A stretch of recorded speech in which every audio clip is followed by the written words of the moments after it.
നാളെ രാവിലെ 8:30 ഈ മേഖലയിൽ 4 ഡൈവർമാരെ കൂടി എത്തിച്ച് ഈശ്വർ മാൽപ്പയുടെ സംഘം തെരച്ചിൽ ആരംഭിക്കും. പ്രത്യേകിച്ച് ഇന്ന് ഏതാണ്ട് 100 അടിയോളം ദൂരത്തിലേക്കാണ് അദ്ദേഹം ഡൈവ് ചെയ്ത് അവിടെയൊക്കെ പരിശോധന നടത്തിയിരിക്കുന്നത്. നമുക്കറിയാം, ഈ നാവിക സംഘം നടത്തിയിരുന്ന ആ പരിശോധനയിൽ ഏതാണ്ട് 40 മീറ്ററിനും 50 മീറ്ററിനും അകലെയാണ് ഈ സ്പോട്ട് കണ്ടെത്തിയിരിക്കുന്നത്. ഇപ്പോൾ ശക്തമായ സിഗ്നൽ കണ്ടെത്തിയിരിക്കുന്നത്. ആ ഭാഗത്തേക്ക് എത്താൻ ഇപ്പോഴും കഴിഞ്ഞിട്ടില്ല. ഏതാണ്ട് 30 മീറ്റർ അകലോളം മാത്രമാണ് ഇപ്പോൾ മാൽപ്പെ പരിശോധന നടത്തിയിരിക്കുന്നത്. പ്രത്യേകിച്ച് ഈ ഇരുട്ട് വീഴുന്ന ഒരു സാഹചര്യം ഉള്ളത് കൊണ്ട് തന്നെ അവിടേക്ക് പോകാൻ കഴിഞ്ഞിട്ടില്ല എന്നാണ് മാൽപ്പെ വ്യക്തമാക്കുകയും ചെയ്തത്. ഏതാണ്ട് നാളെ രാവിലെ തന്നെ ആ മേഖലയിൽ, അതായത് വെളിച്ചമുണ്ടാകുന്ന സൂര്യപ്രകാശത്തിൽ അത്രയും താഴ്ചയിൽ പരിശോധന നടത്തുമ്പോൾ കൂടുതൽ എളുപ്പമാകുമെന്നാണ് അദ്ദേഹം പറയുന്നത്. അങ്ങനെയാണെങ്കിൽ നാളെ രാവിലെ തന്നെ ആ മേഖലയിൽ മുഴുവൻ പരിശോധന നടത്താൻ കഴിയും. 4 ഡൈവർമാർ ഉള്ളത് കൊണ്ട് തന്നെ ആ മേഖല കൂടുതൽ മേഖലകളിലേക്ക് പരിശോധന നടത്താൻ കഴിയും. അടുത്ത 2 നാളും അവർ ഇവിടെ തന്നെ ഉണ്ടാകുമെന്നുള്ള കാര്യമാണ് ഈശ്വർ മാൽപ്പെ ഇപ്പോൾ നമ്മോട് പറയുന്നത്. ഏതായാലും ആശ്വാസകരമായ കാര്യം എന്നുള്ളത് അർജുനെ കണ്ടെത്താനുള്ള ഷിരൂർ ദൗത്യം പുനരാരംഭിച്ചിരിക്കുന്നു എന്നുള്ള കാര്യം കൂടിയാണ്. അത് നാളെയും തുടരും. അതിന് ജില്ലാ ഭരണകൂടത്തിൻ്റെ ഭാഗത്തു നിന്നും വലിയ തലത്തിൽ അനുമതി ഉണ്ടാകുമെന്നുള്ള പ്രതീക്ഷ കൂടിയുണ്ട്. പ്രത്യേകിച്ച് നാവികസേനയടക്കം ഇതിൻ്റെ ദൗത്യത്തിൻ്റെ ഭാഗമായി എത്തുമെന്നുള്ള പ്രതീക്ഷ തന്നെയാണ് ഇപ്പോഴും ഉള്ളത്. അങ്ങനെയാണെങ്കിൽ ഈ ദൗത്യം വളരെ സുഖകരമായി തന്നെ മുന്നോട്ട് കൊണ്ടുപോകാൻ കഴിയുമെന്ന് തന്നെയാണ് മാൽപ്പെ അടക്കമുള്ള ആളുകളും അതോടൊപ്പം തന്നെ MLA AKM അഷ്റഫ് അടക്കമുള്ള ആളുകളും പറയുകയും ചെയ്യുന്നത്. AK അഭിലാഷാണ് വിവരങ്ങൾ നൽകിക്കൊണ്ടിരിക്കുന്നത്. നാളെ രാവിലെ 8:30 ഗംഗാവലി പുഴയിൽ തെരച്ചിൽ തുടങ്ങും. അതിൽ ഈശ്വർ മാൽപ്പയ്ക്കൊപ്പം മറ്റ് ഡൈവർമാരും 4 ഡൈവർമാർ കൂടി ഉണ്ടാകും എന്നതാണ് ഇപ്പോൾ ഈശ്വർ മാൽപ്പെ പറയുന്നത്. അതായത് അവർ മാൽപ്പെ ടീം ഒന്നിച്ച് ഡൈവ് ചെയ്യാൻ പോകുന്നു. അതായത് കൃത്യമായ സൂചനകൾ എവിടെയൊക്കെയാകാം ഈ വാഹന ഭാഗങ്ങളൊക്കെ ഉണ്ടാവുക എന്നത് സംബന്ധിച്ചുള്ള സൂചനകൾ ഇന്നത്തെ ഡൈവിങ്ങിൽ കിട്ടിയിട്ടുണ്ട്. അത് കൂടുതൽ പേരുടെ സഹായത്തോടു കൂടി ഡൈവ് ചെയ്യുക എന്നതാണ് ഇപ്പോൾ ഉദ്ദേശിക്കുന്നത്. ഇന്ന് കിട്ടിയത് ടൂൾ ബോക്സിലുണ്ടായിരുന്ന ജാക്കിയാണ്. അത് തെറിച്ചു വീണതാകാം.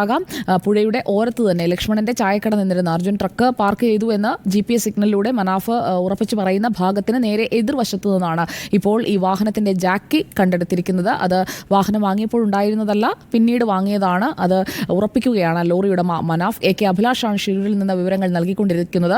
ഈ ടൂൾ ബോക്സ് ആകെ തെറിച്ചു പോയതായിരിക്കാം. അതിൽ നിന്ന് മാറി ഇത് പുഴയുടെ ഓരത്തോട് ചേർന്നാണ് കിടന്നിരുന്നത്. AK അഭിലാഷ്, ഈ തെരച്ചിൽ നടന്ന ഭാഗം, അതായത് ഡൈവ് ചെയ്ത ഭാഗം, അതിലേക്ക് നമുക്ക് ഒരിക്കൽ കൂടി പോകാമെന്ന് തോന്നുന്നു. ആ പ്രദേശത്തിന്റെ ദൃശ്യങ്ങളിലേക്ക് നമ്മുടെ വീഡിയോ ജേർണലിസ്റ്റിനോടൊന്ന് പറയാൻ കഴിയും. അവിടെയാണ് ഇപ്പോൾ തെരച്ചിൽ നടത്തിയത്. 3 തവണയും മുങ്ങിയത് ഒരേ ഇടത്ത് തന്നെയല്ലേ? തീർച്ചയായിട്ടും സുജിയ, നമ്മൾ ആദ്യഘട്ടത്തിൽ തെരച്ചിൽ ആരംഭിച്ചത് ഏതാണ്ട് ഈ ഭാഗത്തിന് താഴ്ഭാഗത്തായിട്ട് തന്നെയാണ്. അതായത് ലക്ഷ്മണൻ്റെ കട നിൽക്കുന്നത് ഏതാണ്ട് ഈ ഭാഗത്താണ്. അതായത് ഇവിടുന്ന് ഒരു ഏതാണ്ട് 30-40 മീറ്റർ മാത്രം മാറിയാണ് ലക്ഷ്മണൻ്റെ കട ഉള്ളത്. അതിൽ നിന്ന് ഏതാണ്ട് അത്രയും ദൂരം താഴോട്ട്, അതായത് 40 മീറ്ററോളം താഴത്തേക്കാണ് പരിശോധന ആരംഭിക്കുകയും ചെയ്തത്. എന്നാൽ പരിശോധന നടത്തി മുകൾ ഭാഗത്തേക്ക്, അത് ഈ ലക്ഷ്മണൻ്റെ ചായക്കടയ്ക്ക് പിൻവശത്ത് എത്തിയപ്പോഴാണ് ഈ 3 സാധനങ്ങൾ, അതിൽ 2 സാധനങ്ങൾ പ്രധാനമായും ഇത് പുഴയുടെ അടിത്തട്ടിൽ കിടക്കുകയായിരുന്നില്ലേ? അതായത് കരയിൽ നിന്ന് ആദ്യത്തെ സൈഡ് സ്കാൻ സോണാറിൽ കിട്ടിയ ഫസ്റ്റ് സിഗ്നൽ ആ ഭാഗത്തു നിന്നാണ് ഈ ജാക്കി ഇപ്പോൾ കണ്ടെടുത്തിരിക്കുന്നത്. നേവിയുടെ സൈഡ് സ്കാൻ സോണാറിൽ കോൺടാക്ട് പോയിന്റ് 1 ആയി അടയാളപ്പെടുത്തിയിരുന്നത് ഈ പുഴയോട് ചേർന്നുള്ള ലക്ഷ്മണന്റെ ചായക്കടയോട് ചേർന്നുള്ള ഭാഗമാണ്. അങ്ങനെയാണെങ്കിൽ ഇപ്പോൾ കണ്ടെടുത്തിരിക്കുന്ന വസ്തുക്കളെല്ലാം കോൺടാക്ട് 1-ൽ നിന്നുള്ളതാണ്. കോൺടാക്ട് 2-ലേക്ക് മാൽപ്പെ നീങ്ങിയിട്ടില്ല. അത് നാളത്തെ തെരച്ചിലിൽ കൂടുതൽ ആളുകളെ നിയോഗിച്ചുകൊണ്ട് അവിടേക്ക് പോകാനായിരിക്കും ഉദ്ദേശിച്ചിരിക്കുന്നത്, അല്ലേ അഭിലാഷ്?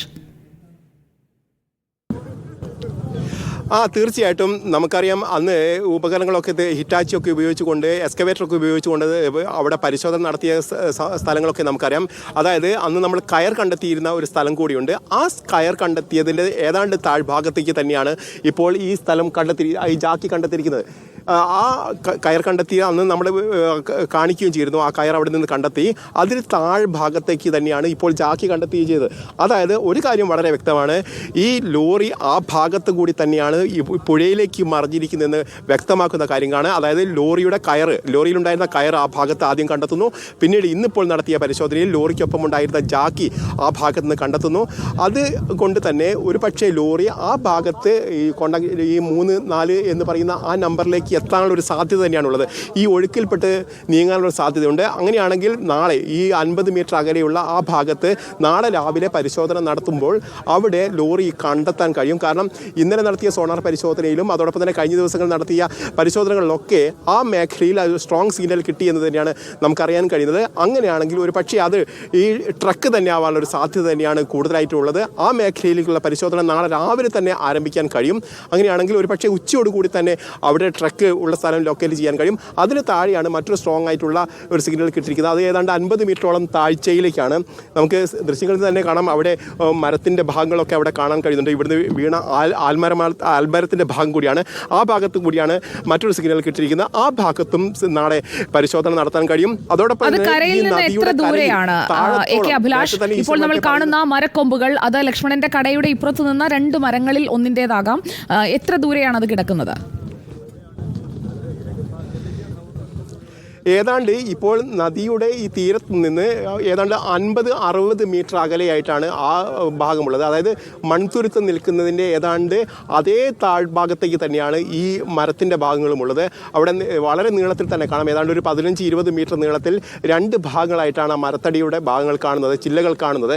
അത് ഒരു പക്ഷേ ഈ ആൽമരം തന്നെ ആവാനുള്ള സാധ്യത തന്നെയാണുള്ളത്. ആ ഭാഗത്തിൽ നിന്നും ഏതാണ്ട് ഒരു 10 മീറ്ററോളം താഴ്ചയിലേക്കാണ് ഇപ്പോൾ കണ്ടെത്തിയിരിക്കുന്ന ചില സ്ട്രോങ് ആയിട്ടുള്ള സിഗ്നൽ എന്നാണ് പറയുന്നത്. കാരണം കഴിഞ്ഞ ദിവസങ്ങളിൽ നടത്തിയ പരിശോധനയിൽ 10 മീറ്റർ മുകൾ ഭാഗത്തായിരുന്നു സിഗ്നൽ കണ്ടെത്തിയിരുന്നതെങ്കിൽ ഇപ്പോൾ ആ പരിശോധനയിൽ അതൊരു 10 മീറ്ററോടും താഴോട്ട് ഒലിച്ചു പോയതായി കാണുന്നുണ്ട്. കാരണം നദിയുടെ ശക്തമായ കുത്തൊഴുക്കുണ്ടായിരുന്ന ഒരു സാഹചര്യത്തിൽ അത് ഒലിച്ചു പോകാനുള്ള സാധ്യതയുണ്ട്. അത് ഒരു പക്ഷേ ട്രക്കായിരിക്കാം, അല്ലെങ്കിൽ ഒരു പക്ഷേ ഈ ഭാഗത്തുണ്ടായ ടവറോ അല്ലെങ്കിൽ മറ്റ് ടാങ്കർ ലോറിയുടെ ഭാഗങ്ങളൊക്കെ ആവാനുള്ള സാധ്യതയുണ്ട്. മുകൾ ഭാഗത്തുള്ളത് ട്രക്ക് ആവാനുള്ള സാധ്യത തന്നെയാണ് ഇപ്പോൾ കാണുന്നത്. കാരണം ഇപ്പോൾ കണ്ടെത്തിയിരിക്കുന്ന വസ്തുക്കളൊക്കെ ട്രക്കിൻ്റെ ഭാഗങ്ങളാണ്.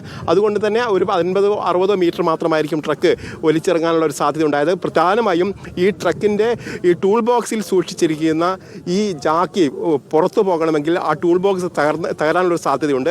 അങ്ങനെ തകരുകയാണെങ്കിൽ ആ ട്രക്കും തകരാനുള്ള സാധ്യതയുണ്ട്.